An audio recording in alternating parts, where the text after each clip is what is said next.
E aí, pessoal, como estão as coisas? Tudo bem? Espero que estejam todos bem. Sejam todos bem-vindos a mais um encontro de Processo Civil 3, onde vamos tratar aqui a fase de conhecimento do processo civil, ou, preferencialmente falando, o procedimento ordinário. Tratamos nas aulas anteriores a questão inerente a essa divisão que o Código de Processo Civil faz no que tange a processo de conhecimento, processo de execução, e vimos a questão também de procedimento ordinário, que é o que nós estamos trabalhando aqui agora. Vimos também que o processo vai passar por 5 fases: a fase postulatória, a fase saneadora, a fase probatória, a fase decisória e a fase recursal. Vimos nos nossos encontros pretéritos também que, de acordo com previsão nos primeiros artigos do Código de Processo Civil, a jurisdição ela é inerte, ou seja, ela só vai agir se for devidamente provocada. E aqui que está o fio da meada, ou seja, o nosso ponto mais importante do semestre, que é saber exatamente como se dá essa provocação da jurisdição. E na aula passada, nós começamos a falar e verificamos que o ato processual pelo qual se dá início à jurisdição é exatamente a famosíssima petição inicial. Petição inicial essa que está prevista nos artigos 319 e seguintes do Código de Processo Civil e trazem requisitos extremamente rígidos para serem observados. Então, sem maiores delongas, vamos aqui tratar da petição inicial, lembrando mais uma vez aos senhores que a petição inicial é um ato de inteligência. Repito, é um ato de profunda inteligência. Por quê? Porque é através da petição que você vai convencer o magistrado a respeito de um direito que você busca para o seu cliente. Lembra os senhores, e vamos ver no decorrer das nossas aulas, que a petição inicial ela está sujeita à preclusão. O que quer dizer isso? Você deve observar todos os requisitos previstos no artigo 319. Por quê? Porque se você não observar, você não vai ter um momento adequado para fazê-lo em virtude da preclusão. Mas o artigo 319 da Constituição do Código de Processo Civil, de forma bem salutar, ele começa falando exatamente o seguinte: a petição inicial indicará. Observem, meus amigos, que se está falando que indicará, ou seja, e o artigo é uma disposição de forma imperativa, não cabe ao intérprete fazer qualquer tipo de, digamos, interpretação que não seja a de cumprir os requisitos do artigo 319. E me lembro que na aula passada nós falamos do requisito do endereçamento e falamos também do requisito da qualificação. Uma observação interessante quando falamos em endereçamento é que em varas em comarcas como Barbacena, onde você tem mais de um juiz competente para o julgamento da causa, far-se-á a distribuição.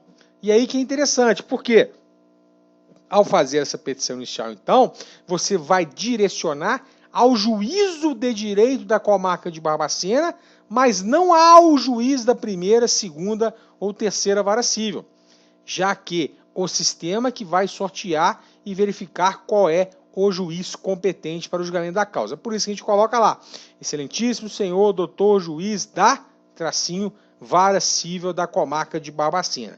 Ou seja, o endereçamento é, sem dúvida nenhuma, uma parte muito importante, principalmente quando se trata de comarcas igual a Barbacena, onde nós temos mais de um juiz competente para o julgamento de determinada causa.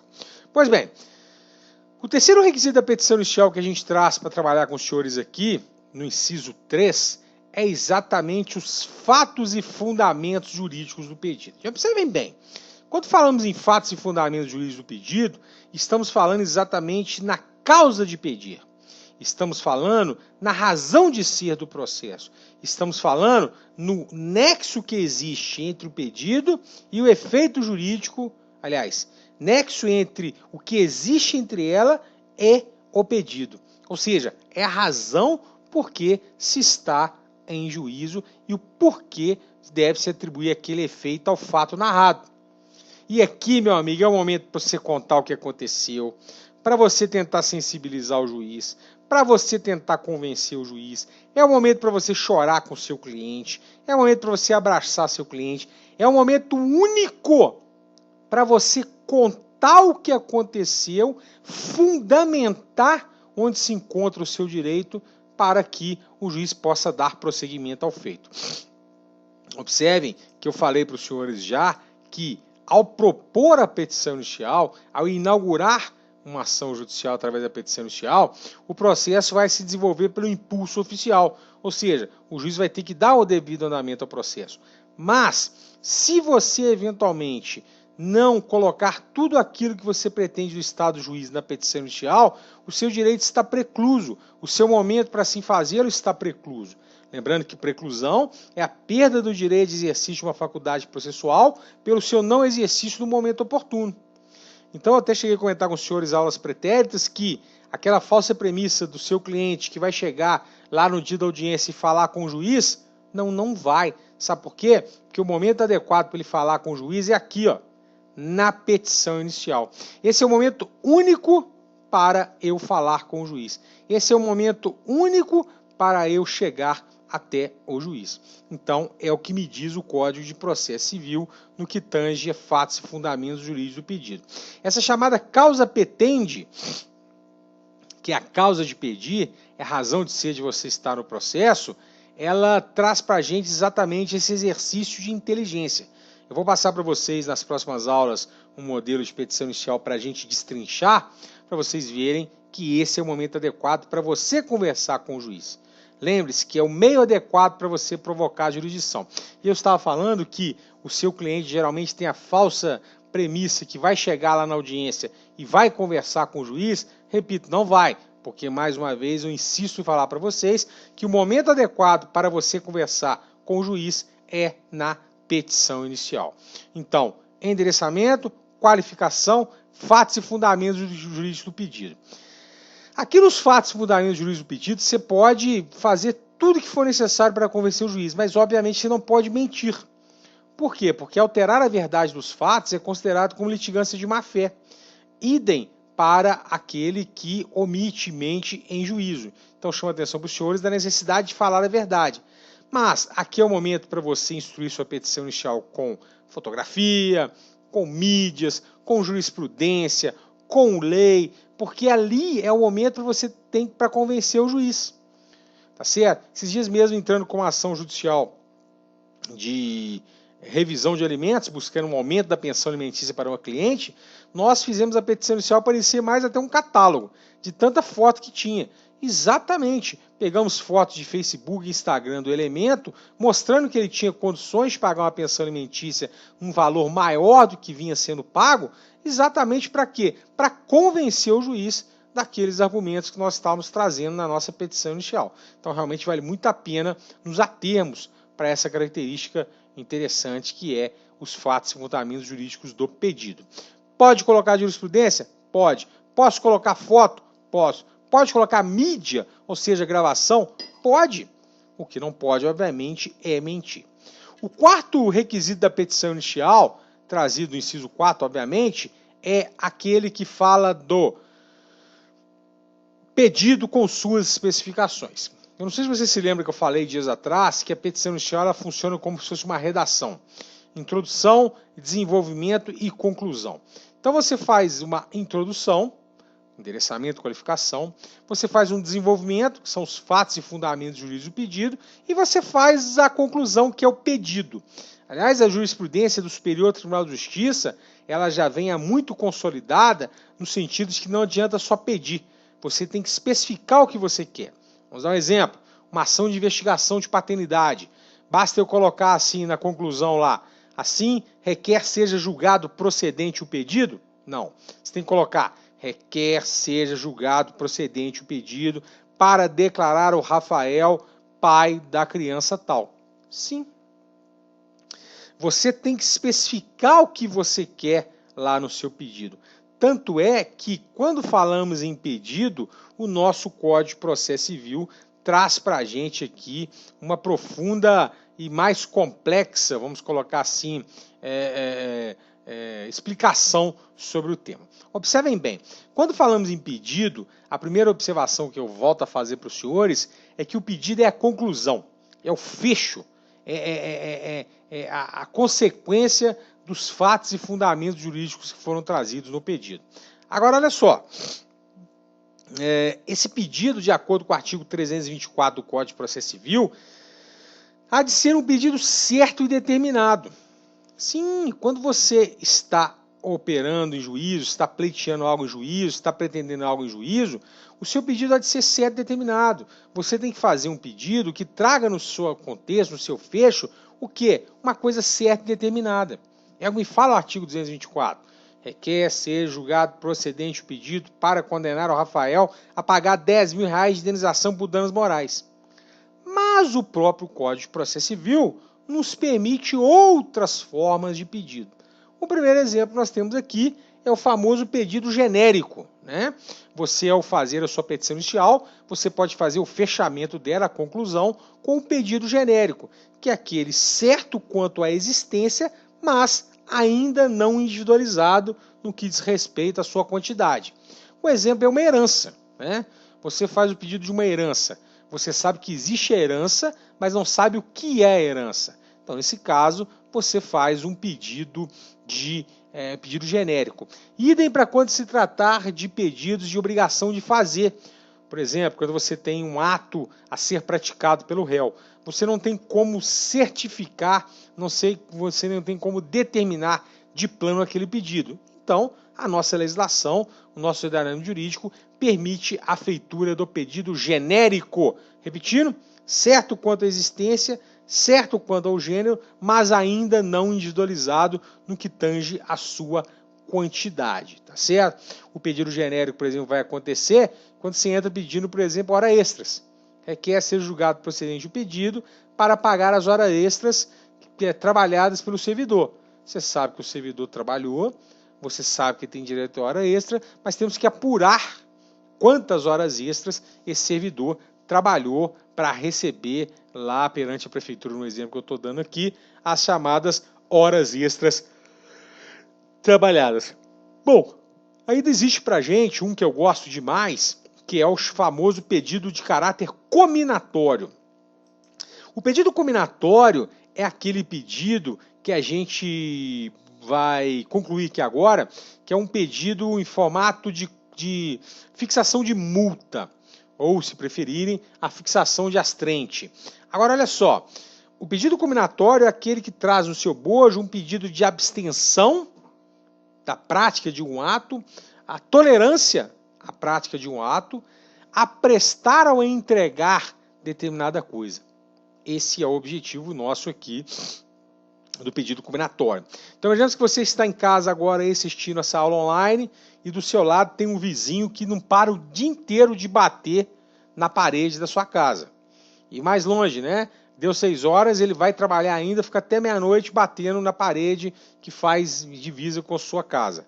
Será que eu posso propor uma ação judicial pedindo ao juiz para reconhecer a ilegalidade daquela perturbação do sossego e fazer um pedido de caráter cominatório para que o juiz fixe uma multa para ele que eventualmente insista nessa batuque que está tendo do lado da sua casa? Pode. Eu posso também fixar uma multa num processo, por exemplo, vamos supor, você deixou seu carro para arrumar numa determinada oficina, ficou convencionado para o cara te entregar o carro dia 10, já é dia 15 e ele não entregou. Você pode entrar com uma ação contra ele pedindo ao juiz que fixe uma multa pelo atraso na entrega do veículo? Perfeito. Nesse caso, você vai requerer o quê? A cominação de uma pena pelo descumprimento da obrigação. Existe também no âmbito do direito processual civil, quando falamos em pedido, o pedido alternativo. Olha, o pedido alternativo a gente vai sempre identificar pelo ou, né? Então a gente pode, em alguns casos, ter um pedido que, pela própria natureza da obrigação, possa ser cumprido de mais de um modo. Requer ser julgado procedente pedido para condenar o Rafael a entregar o carro ou o equivalente em dinheiro. Sim, muito comum isso aí é quando a prestação pode ser cumprida de mais de um modo. Então temos aí o famoso pedido alternativo, perfeitamente cabível, perfeitamente permitido no Código de Processo Civil. Gosto muito de falar do pedido subsidiário. Observem bem que, mais uma vez chamando a atenção para os senhores, não basta só pedir, você tem que pedir e especificar o que você quer do Estado ou juiz. E aí que surge para nós também o pedido subsidiário, também chamado pedido sucessivo. É quando você, eventualmente não podendo ter acolhido um pedido, você acolhe o outro. Lembre-se que o alternativo pode ser cumprido de duas formas. Aqui não. Aqui no pedido subsidiário é quando você faz um pedido e esse pedido, caso não possa ser cumprido, passa-se para um pedido secundário. É aquele famoso caso que você entra lá contra uma construtora que ficou de construir um apartamento e ainda não concluiu. Você entra pedindo para o juiz o quê? Determinar a entrega do imóvel ou de caráter subsidiário, a devolução dos valores que você já pagou. Se o juiz não acolher o primeiro pedido, que é para a entrega do apartamento, ele acolhe o segundo pedido, que é para a devolução dos valores pagos. Repito, o pedido alternativo ele é caracterizado pelo ou, uma ou outra. Aqui não. Aqui no pedido subsidiário é somente se não puder ser cumprido o primeiro pedido, passa-se ao segundo pedido, conforme expressa a previsão aí no Código de Processo Civil, por volta do artigo 319 seguintes aí. Temos a famosa prestação de caráter periódico, ou chamada também de prestação de trato sucessivo. A característica interessante aqui é que, quando se trata de prestação de trato sucessivo, as parcelas que se vencerem no decorrer do processo já estão automaticamente incluídas no pedido inicial. Um exemplo, alguém aqui paga a pensão alimentícia? A pensão alimentícia não vence todo mês? Se eu entrei com a ação cobrando a pensão alimentícia de um pai que deve para um filho 2 meses e no decorrer do processo vencerem mais 5 prestações, essas prestações estarão incluídas no pedido, porque o artigo 323 do Código de Processo Civil fala para nós exatamente do pedido de prestações periódicas, que, repito mais uma vez, o exemplo mais contundente é o pedido de condenação em pensão alimentícia. Cuidado, chama-se prestação periódica, também chamada de prestação de trato sucessível. Temos ainda outros pedidos previstos em lei, que eu gosto muito também, que é o chamado pedido cumulado. Né? O que é o pedido cumulado? É aquele que você pode literalmente acumular numa mesma demanda várias situações. Pegando até carona no que eu falei minutos atrás da investigação de paternidade. Você pode entrar com uma investigação de paternidade contra o suposto pai e, além de pedir que o juiz declare que ele é seu pai, condene o indivíduo também a pagar a pensão alimentícia? Perfeito. Por quê? Porque o pedido cumulado é aquele pedido que é possível a acumulação de mais de um pedido na mesma demanda. Característica é que os pedidos devem ser compatíveis entre si. O que quero dizer com isso? Não tem como você fazer pedidos incompatíveis, né? Requer ser julgado procedente de pedido para condenar o indivíduo a pagar uma pensão alimentícia e, ao mesmo tempo, declarar que ele não é o pai. São coisas totalmente incompatíveis, não poderão ser feitas através de pedido cumulado. Agora, uma curiosidade muito bacana para nós aqui está no fato de que os pedidos devem ser interpretados de forma restritiva. O que significa isso? O juiz deve se ater ao que foi pedido. Princípio da congruência. O que significa o princípio da congruência? O juiz não pode dar nada fora do que foi pedido. O juiz tem que dar literalmente a sua sentença baseado naquilo que foi pedido. Por quê? Porque os pedidos, eles são os limitadores da atuação do juiz. A gente costuma brincar é que o juiz vai trabalhar só naquilo que você pediu, só naquilo que você literalmente postulou em juízo, correto? Mas lembrando sempre que os pedidos devem ser interpretados de forma restritiva. Não cabe ao juiz dar uma amplitude no seu pedido. Ele deve se ater literalmente àquilo que foi pedido. Cuidado porque a única exceção no que tange à interpretação do pedido deve ser de forma restritiva, repousa na questão de juros e correção monetária. Por quê? Quando se tratar de juros, correção monetária, ou seja, essas verbas que são usuais, por exemplo, inclusive sucumbência, ou seja, honorários advocatícios, sucumbência, mesmo que você não peça, eles já estão implícitos no pedido, conforme artigo 322 do Código de Processo Civil. Então, nesse caso, considera-se que o pedido está implícito. E aí a gente conclui esse primeiro metade da aula de seguinte forma. O pedido deve ser certo e determinado, tá? Mas existem pedidos que, pela sua essência, podem ser postulados de outra forma, como um pedido cumulado, o pedido de prestações periódicas, o pedido de subsidiário, o pedido cominatório. Mas fato é que esses pedidos devem ser sempre tratados de forma restritiva. E se mesmo que nesses pedidos você se esqueça de pedir a correção monetária, os juros e sucumbência, inclui-se, subentende-se que eles estão incluídos no pedido inicial. Correto? Muito bem.